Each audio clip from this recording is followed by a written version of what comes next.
Hello, हाय, आदाब और सत श्री अकाल। आप लोगों के बीच एक नए सिलसिले को आज लेकर आ रहा हूँ। अक्सर आप लोगों ने कई सारे ऐसे शोज़ सुने होंगे।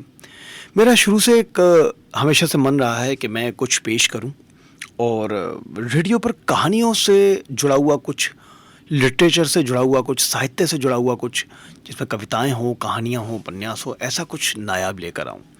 आप लोगों ने ऐसे कुछ शोज़ सुने होंगे जैसे कि यादों का इडियट बॉक्स। मेरे दिमाग में काफ़ी ज़्यादा पहले ही वो कंसेप्ट आ चुका था, जो कि तकरीबन काफ़ी पहले का था, लेकिन किसी वजह से उसकी शुरुआत नहीं हो पाई। फाइनली आज हम लोगों के पास काफ़ी ज़्यादा अपॉर्चुनिटीज़ हैं, तो आज आप लोगों के बीच, इस पूरी डीवाई फैमिली के बीच, जो फैमिली लगातार हमारी बढ़ती जा रही है, न्यानवाणी फैमिली के बीच, लेकर आ रहा हूँ दास्तान गोई।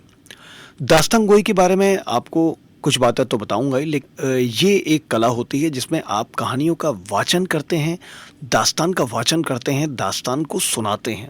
तो अब आप लोगों के पास आज से मैं शुरुआत करता हूँ दास्तान गोई की। ये एक हमारा नया शो है और पूरी मुझे उम्मीद है और मैं बहुत खुश भी हूँ कि आपको ज़रूर ये पसंद आएगा।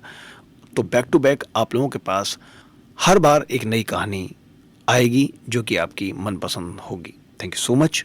चलिए शुरुआत करते हैं। None other than Shri Dhanpat Rai यानी कि मुंशी प्रेमचंद की एक कहानी, बड़े भाई साहब। मेरे बड़े भाई साहब मुझसे 5 साल बड़े थे, लेकिन केवल 3 दर्जे आगे। उन्होंने भी उसी उम्र में पढ़ना शुरू किया जब मैंने शुरू किया, लेकिन तालीम जैसे महत्व के मामले में वो जल्दबाजी से काम लेना पसंद ना करते थे। भावना की बुनियाद वो खूब मजबूत डालना चाहते थे, जिस पर आलीशान महल बन सके। 1 साल का काम 2 साल में करते थे, कभी कभी 3 साल भी लग जाते थे। बुनियाद भी पुख्ता ना हो तो मकान कैसे पायदार बने। मैं छोटा था, वो बड़े थे। मेरी उम्र 9 साल की थी, वो 14 साल के थे। उन्हें मेरी तंबीही और निगरानी का पूरा और जन्मसिद्ध अधिकार था, और मेरी शालीनता ऐसी में थी कि उनके हुक्म को कानून समझूं। वो स्वभाव से बड़े अध्ययनशील थे, हरदम किताब खोले बैठे रहते, और शायद दिमाग को आराम देने के लिए कभी कॉपी पर, कभी किताब के हाशियों पर चिड़ियों, कुत्तों, बिल्लियों की तस्वीरें बनाया करते। कभी कभी एक ही नाम या शब्द या वाक्य 10-20 बार लिख डालते। कभी एक शेर को बार बार सुंदर अक्षरों में नकल करते। कभी ऐसी शब्द रचना करते जिसका ना कोई अर्थ होता, ना कोई सामंजस्य।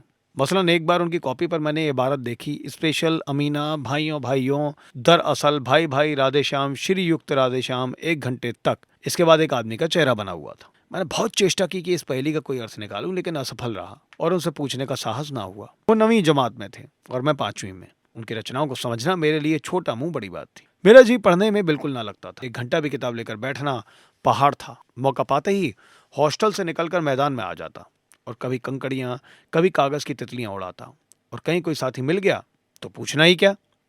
कभी चार दीवारी पर चढ़कर नीचे कूद रहे हैं, कभी फाटक पर सवार उसे आगे पीछे चलाते हुए मोटर कार का आनंद उठा रहे हैं। लेकिन कमरे में आते ही भाई साहब का वो रौद्र रूप देखकर प्राण सूख जाते। उनका पहला सवाल ये होता, कहाँ थे?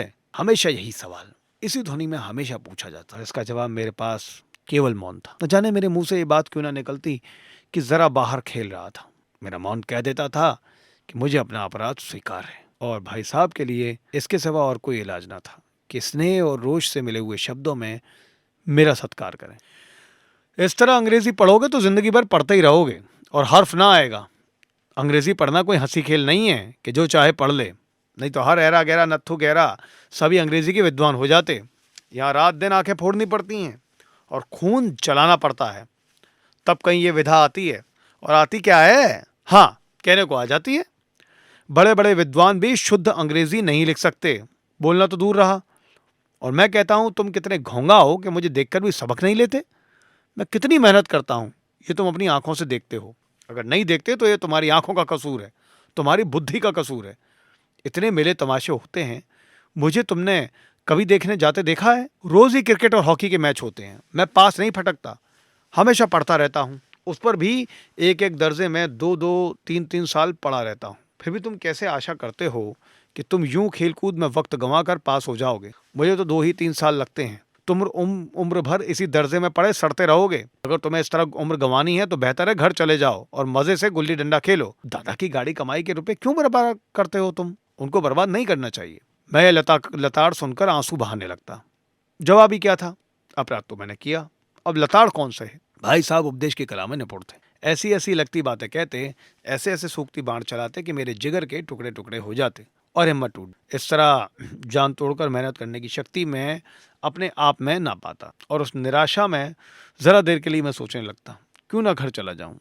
जो काम मेरे बूते के बाहर है उस पर हाथ डालकर क्यों अपनी जिंदगी खराब करूं। मुझे अपना मूर्ख रहना मंजूर था, लेकिन उतनी मेहनत, मुझे तो चक्कर आ जाता था। लेकिन घंटे 2 घंटे बाद निराशा के बादल फट जाते और मैं इरादा करता कि आगे से खूब जी लगाकर पढ़ूंगा।